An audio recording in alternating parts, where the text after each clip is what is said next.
भारत माता शिव शक्ति अवतार आज है 6/2/2025। रिवाइज डेट है 7/5/1967। प्यारे बच्चे, बाप ईश्वर पढ़ाते हैं तो उनको अपनी पढ़ाई का जलवा दिखाना चाहिए ना, तो ही तो बाप भी फिर कुर्बान जाएगा। दिल में आना चाहिए, बस अभी तो हम भारत को स्वर्ग बनाने का ही धंधा करेंगे। गीत है न वो हमसे जुदा होंगे। अब यह है बेहद की बातें। हद की बातें सब निकल जाती है, वहाँ अनेकों को याद किया जाता है, अनेक देहधारी साथ प्रीत रहती है। विदेही एक ही है जिनको परम पिता परमात्मा कहा जाता है। अब उनके साथ ही बुद्धि योग लगाना है, कोई देहधारी को याद नहीं करना है। ब्राह्मण आदि खिलाना यह हो गया भक्ति मार्ग की रस्म रिवाज। वहाँ के रस्म रिवाज और यहाँ के रस्म रिवाज बिल्कुल अलग हैं। यहाँ कोई भी देहधारी को याद नहीं करना है, जब तक वो अवस्था आवे तब तक चलता रहता है। बाप कहते हैं जितना हो सके पुरानी दुनिया के जो होकर गए हैं, वो जो हैं सबको भूल जाओ। सारा दिन बुद्धि में यही चले कि किसको क्या समझाना है। आकर वर्ल्ड के पास्ट प्रेजेंट फ्यूचर को समझो, जिसको कोई भी नहीं जानते। पास्ट अर्थात कब से यह शुरू हुआ, प्रेजेंट अब क्या है। शुरू हुआ है सतयुग से, तो सतयुग से लेकर अब तक फ्यूचर क्या होना है, यह दुनिया नहीं जानती। तुम बच्चे जानते हो, मानते हो, इसलिए ही चित्र आदि बनाते हो। यह है बेहद का नाटक। वो लोग हद के नाटक तो बहुत बनाते हैं। स्टोरी बनाने वाले अलग होते हैं और नाटक की सीनरियाँ बनाने वाले अलग होते हैं। अब इस बेहद के ड्रामा की स्टोरी तो तुम जानते हो। नई दुनिया की सीनरी क्या होती है, कैसे सूर्यवंशी चंद्रवंशी राजधानी चलती है, अनेक धर्म विनाश होकर एक आदि सनातन देवी देवता धर्म की स्थापना कैसे होती है, यह सारा राज अभी तुम्हारी बुद्धि में है। अभी जो कुछ देखते हो वो नहीं रहेगा, विनाश हो जाएगा। तो तुमको सतयुग के सीनरियाँ बहुत अच्छे अच्छे दिखाई पड़े। जैसे अजमेर में भी स्वर्ग का मॉडल है ना, उसमें से भी सीनरियाँ लेकर नई दुनिया अलग दिखानी पड़ी। फिर तुम दिखाओ कि इस पुरानी दुनिया को आग लगनी है, इनका भी विनाश तो होगा ना। और यह नई दुनिया इमर्ज हो रही है, रावण की दुनिया को आग लग रही है और बाजू में विश्व की राजधानी स्थापन हो रही है। ऐसा ऐसा ख्यालात कर अच्छी रीति बनाना चाहिए। यह तो तुम समझते हो कि इस समय मनुष्यों की है बिल्कुल ही जैसे कि एप्स बुद्धि। कितना भी तुम समझाते हो तब भी कोई की बुद्धि में बैठता ही नहीं है। तो वो जो नाटक वाले सीनरियाँ बनाते हैं, कोई से भी मदद लेकर सतयुग की सीनरियाँ बहुत अच्छी बनानी चाहिए। वो लोग से आइडिया मिलेगी, युक्ति बताएंगे। बाबा को समाचार आया था वो लोग पैसे बहुत लेते हैं, फिर भी समझकर ऐसा अच्छा बनाना चाहिए जिससे कि लोग समझे कि सतयुग में एक धर्म था। तुम बच्चों में भी नंबरवार है, जिनकी धारणा रहती है देह अभिमानी बुद्धि को छीछी कहा जाता है, देही अभिमानी को गुलगुल कहा जाता है। अभी तुम फूल बनते हो, देह अभिमान रहने से कांटे के कांटे ही रहते हैं। तुम बच्चों को तो इस पुरानी दुनिया से विराग करना है। तुम्हारी है बेहद की बुद्धि और विराग। हमको इस विशालय से बड़ी नफरत है। अभी हम शिवालय में जाने के लिए फूल बन रहे हैं। बनते बनते भी अगर कोई फिर खराब काम करने लगते हैं तो उनसे भी बहुत नफरत आती। समझा जाता है कि इनमें भूत की प्रवेशता है। एक ही घर में पत्नी हंस बन रही है, पति बगुला है, तो डिफिकल्टी होती है, सहन करना पड़ता है। समझा जाता है कि इनकी तकदीर में नहीं है। सभी तो दैवी कुल के बनने वाले नहीं है ना। जो बनने वाले होंगे वो ही बनेंगे। बहुतों की खराब चलन की रिपोर्ट आती है, इसमें यह असुरी गुण है। इसलिए ही बाबा रोज समझाते हैं कि अपना पोता मेल रोज लिखो। देखो कि आज हमने दिन भर में कोई आसुरी काम तो नहीं किया। यहाँ भी रोज कचहरी करनी होगी। बाबा जानते हैं सच नहीं बताएंगे, समझते नहीं हैं। बाबा कहते हैं सारे दिन में जो भूल की है वो बताओ। कोई गंदा काम करते हैं तो वो बात सर्जन को बताने में लज्जा आती है, क्योंकि इज्जत जाएगी ना बताने से फिर नुकसान भी हो जाए। आजकल तो बहुत गंदे होते रहते हैं। डॉक्टरों के पास ऐसे बहुत केस आते हैं। यहाँ भी माया ऐसा थप्पड़ मारती है जो कि एकदम सत्यानाश कर देती है। सेंटर्स की ब्राह्मणियाँ भी ऐसे गंदे बन जाती है। माया बड़ी जबरदस्त है। 5 विकारों पर जीत पा नहीं सकते तो बाप भी क्या करेंगे। भल गवर्नमेंट पास केस चला जावे और वो पूछे तो कहेंगे भल केस कर जेल में डाल दो। और क्या करेंगे। बाप कहते हैं कि मैं रहमदिल भी हूँ तो कालों का काल भी हूँ। मुझे बुलाते ही हैं कि हे पतित पावन आकर मुझे पतित से पावन बनाओ। वो पाठ अब बज रहा है। कांटों को फूल बनाता हूँ। तुम्हारी बुद्धि में अब खुशी है। अब अमरनाथ पर जाकर भी सर्विस करने लिए प्रोग्राम बना रहे हैं। कहते हैं अमरनाथ ने पार्वती को अमर कथा सुनाकर अमर बनाया। फिर वो कहाँ गए किसी को पता थोड़े ही पड़ता है। अब बच्चे वहाँ प्रदर्शनी पर रहे हैं तो इस पर वहाँ वो समझाएंगे, चित्र छपवानी पड़ेंगे कि यह अमरनाथ की भक्ति मार्ग की यात्रा है। अब बाप कहते हैं मन मना भव, मामेकम याद करो तो तुम्हारे पाप विनाश हो और तुम अमरपुरी में चले जाते हो। अमरपुरी क्या है, मृत्युलोक क्या है, यह किसी को भी पता नहीं है तो उनको सावधान करना पड़े। पर्चे ऐसे बंटवाने चाहिए जो कि वो मनुष्य समझ जावे कि यह तो भक्ति मार्ग की यात्रा है और यह है ज्ञान की सच्ची यात्रा। अमरनाथ बाप कहते हैं कि तुम सभी पार्वतियां हो। अभी तुम मामेकम याद करो तो तुम अमरपुरी में चले जाएंगे और तुम्हारे पाप नाश हो जाएंगे। उस यात्रा करने पर तुम्हारे पाप तो नाश होते नहीं। वह है भक्ति मार्ग की यात्राएं। अब बाप डायरेक्शन देते हैं प्रदर्शनी मेले आदि के लिए। पॉम्पलेट छपवाने से पहले ही अच्छी रीति मैटर बनाकर बाबा के पास भेज दो तो बाबा चेकिंग करेंगे। ऐसे नहीं पिछाड़ी समय जल्दी जल्दी में बनवा लेवे। बाप तो डायरेक्शन ही देंगे ना। एक तो बाबा ने कहा नाटक बनाने वाले बॉम्बे में बहुत अच्छे हैं, कोशिश करके उनको पकड़ना चाहिए। यह तो धर्माऊ काम है, कोई धंधा आदि तो हमको करना नहीं है।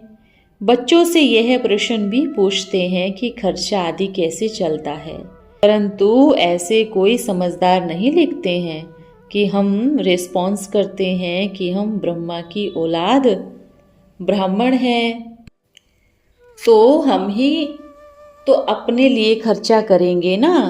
राजाई भी श्रीमत पर हम स्थापन कर रहे हैं, सो भी अपने लिए। राज्य भी हम ही करेंगे ना।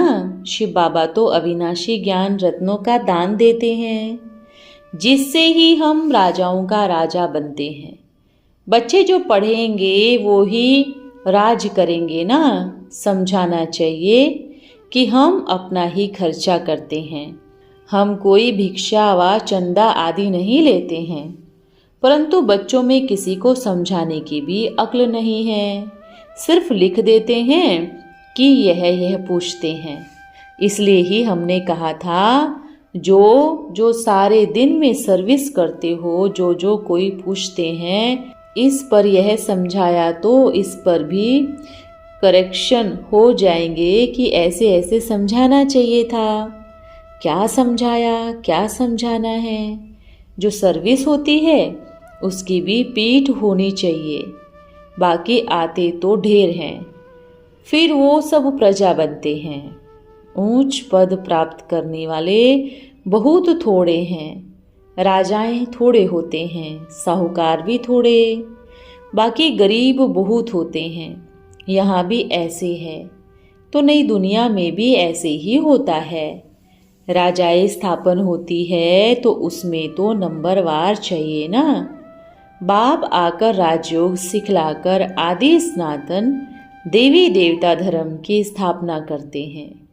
देवी राजधानी थी, अभी नहीं है। बाप कहते हैं मैं फिर स्थापन करता हूँ, तो किसी को समझाने के लिए चित्र भी ऐसे ही होने चाहिए।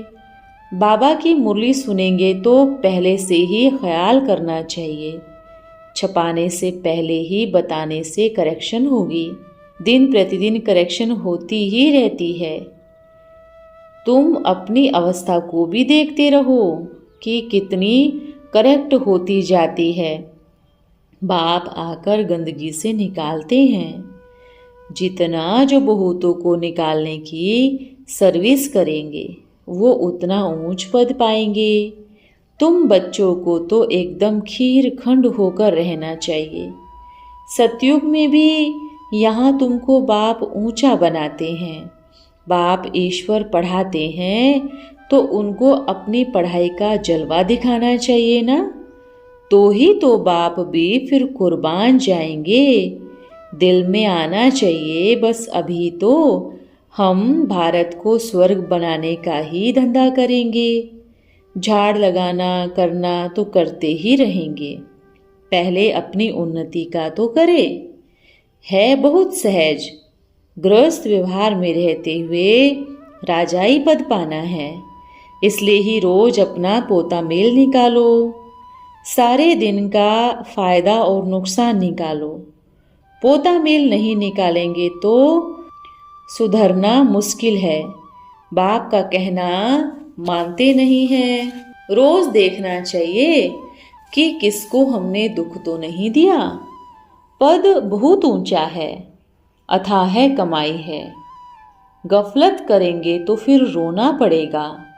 रेस होती है ना, तो उसमें कोई तो लाखों कमा लेते हैं, कोई तो फिर कंगाल। तुम्हारी है ईश्वरीय रेस। इसमें तो कोई दौड़ी आदि भी नहीं पहननी। सिर्फ बुद्धि से प्यारे बाप को याद करना है। कुछ भी भूल हो तो झट सुनाना चाहिए, बाबा हमसे यह भूल हुई, कर्मेंद्रियों से यह भूल की। बाप कहते हैं राइट, रोंग सोचने की बुद्धि मिली हुई है तो अब रोंग काम नहीं करना है। रोंग काम कर दिया तो बाबा तो पनाह है व क्षमा नहीं करते, क्योंकि बाप यहाँ बैठा हुआ है सुनने के लिए। मेरे को तो यह कान है ना, सुन सकता हूँ। जो भी बुरा काम हो जाए तो फौरन बाबा को लिखो व बताओ कि यह बुरा काम हो गया, तो तुम्हारा जिससे कि आधा माफ हो जाए। ऐसे नहीं कि मैं कृपा करूँगा, क्षमा व कृपा पाई की भी नहीं होगी। सबको अपने को सुधारना है। बाप की याद से विकर्म विनाश होंगे। योग बल से पाप भी कटता जाएगा। बाप का बनकर फिर बाप की निंदा नहीं कराओ। सतगुरु का निंदक ठोर न पाए, ठोर तुमको मिलती है बहुत ऊंची। दूसरे गुरुओं के पास कोई राजाई की ठोर नहीं मिलती। यहाँ तो तुम्हारी एम ऑब्जेक्ट है। भक्ति मार्ग में एम ऑब्जेक्ट होती नहीं। अगर होती भी है तो अल्पकाल के लिए। कहाँ तो 21 जन्मों का सुख और कहाँ अल्पकाल का सुख। ऐसे नहीं कि धन से सिर्फ सुख होता है। अच्छा समझो कोई ने हॉस्पिटल बनाई तो वो दूसरे जन्म में निरोगी होगा। ऐसे तो नहीं कि पढ़ाई भी जास्ती मिलेगी, धन भी जास्ती मिलेगा। इसके लिए तो फिर सब कुछ हो। कोई सिर्फ धर्मशाला बनाते हैं तो दूसरे जन्म में सिर्फ महल मिलेगा। ऐसे नहीं कि तंदुरुस्त भी रहेगा, नहीं। तो बाप कितनी बातें समझाते हैं। कोई तो अच्छी रीति समझकर समझाते हैं, कोई तो समझते ही नहीं हैं। तो रोज पोता मेल निकालो कि आज सारे दिन में क्या किया। इसमें ठगा तो बाबा राय देंगे। अच्छा यह ठगी करते हो तो यह भी करना पड़ेगा। क्या ठगी बिना शरीर निर्वाह चल नहीं सकता? व्यापारी लोग तो कितनी ठगी करते हैं, फिर जब पकड़े जाते हैं तो मार मार के हड्डी तोड़ देते हैं। बहुत गंदी दुनिया है। तुम जानते हो हम तो अब स्वर्ग में जाते हैं। बच्चों को खुशी का पारा नहीं चढ़ता है। हम बूढ़ा हूँ, जानता हूँ कि यह शरीर छोड़कर जाकर हम प्रिंस बनने वाला हूँ। तुम भी पढ़ते हो तो क्यों नहीं खुशी का पारा चढ़ना चाहिए। परंतु बाप को याद ही नहीं करते हैं। बाप तो कितना कुछ समझाते हैं। वो इंग्लिश आदि पढ़ने में माथा कितना गर्म होता है, बहुत डिफिकल्टी होती है। इस पढ़ाई से तो माथा ही शीतल हो जाता है।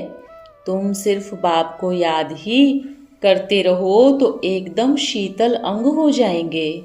शरीर तो तुमको है ही ना, शिव बाबा को तो शरीर नहीं है ना। राइट बुद्धि मिली है तो अब रोंग काम नहीं करना चाहिए। अंग है श्री कृष्ण को, उनके तो अंग शीतल है ही, इसलिए ही उनका नाम रख दिया है। अब उनका संग कैसे हो, वो तो होता है ही सतयुग में। उनका भी ऐसा शीतल अंग किसने बनाया, यह अभी तुम समझते हो। बहुत जन्मों के भी अंत के जन्म में बाप बैठकर उनके अंग शीतल बनाते हैं। तो तुम बच्चों को भी उतने ही धारणा करनी चाहिए। लड़ना झगड़ना बिल्कुल नहीं चाहिए। बाबा से कुछ भी छुपाना नहीं चाहिए। सच सच बता देना चाहिए। तभी तो बाप राय देंगे, शिक्षा देंगे कि बच्चे ऐसे करो। बाबा तुम्हें सुधारने के लिए शिक्षा देंगे। सच नहीं सुनाते हैं और ही झूठ बोलते हैं तो और ही सत्यानाश हो जाती है। झूठ बोलना तो पाप है ना। अच्छा, बाप दादा माता पिता का रूहानी बच्चों को याद प्यार और नमस्ते। हम बच्चों के प्यारे बाप दादा को याद प्यार और नमस्ते। ओम नमः शिवाय। आज का वरदान है लवली भव। आप बच्चे मोस्ट लकी स्टार हो। जितना लकी हो क्या उतना फिर लवली भी हो। अब सर्व के लवली भी बनो, क्योंकि जो लकी होगा वह सर्व के स्नेही भी जरूर होगा। कैसे सर्व स्नेही बनेंगे? स्नेह की लेन देन करने से तो अब जो भी सामने आए, संबंध में आए, स्नेह देना है और स्नेह लेना है। ब्राह्मण परिवार में खास इसमें महादानी बनो। इस महादान से सभी प्रकार के ग्रहण छूट जाएंगे। अच्छा, ओम नमः शिवाय।